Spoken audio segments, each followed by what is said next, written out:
กันความสงบแขวงเชียงขวางม็อบส่งตัวกลุ่มแก๊งลักลอบเปิดเว็บพนันออนไลน์สัญชาติเวียดนาม10 คนให้เจ้าหน้าที่เวียดนามเอาไปดำเนินคดี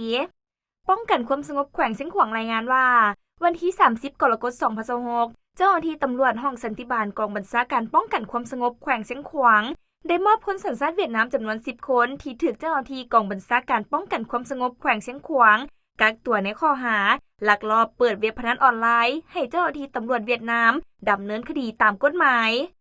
กล่าวมอบโดยทานพันโทคำจันทร์พรทวีศักดิ์ห้องหัวหน้าด่านตม.สกลน้ำกันกองบัญชาการป้องกันความสงบแขวงและกล่าวรับโดยทานพันโทเหมียนบิงหัวหน้าด่านสกลน้ำกันเวียดนามและมีภาคส่วนเกี่ยวข้องทั้งสองฝ่ายเข้าร่วม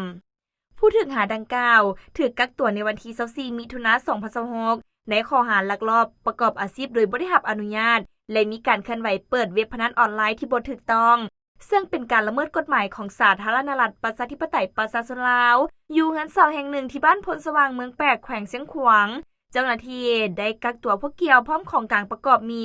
คอมพิวเตอร์โทรศัพท์มือถือและอุปกรณ์อิเล็กทรอนิกส์ต่างๆที่ใช้เป็นเครื่องมือในการกระทำผิดเจ้าหน้าที่กองบัญชาการป้องกันความสงบแขวงเชียงขวางจึงได้ดำเนินคดีตามขั้นตอนและระเบียบกฎหมายที่กำหนดไว้พร้อมทั้งได้ประสานกับเจ้าหน้าที่เวียดนามเพื่อนำตัวพวกเกี่ยวกลับคืนประเทศโดยผ่านด่านสกลน้ำกันตามสนธิสัญญาระหว่างสาธารณรัฐประชาธิปไตยประชาชนลาวและสาธารณรัฐสังคมนิยมเวียดนามที่กำหนดไว้และได้เซ็นบนบันทึกมอบรับอย่างเป็นทางการอยู่ด่านสกลน้ำกัน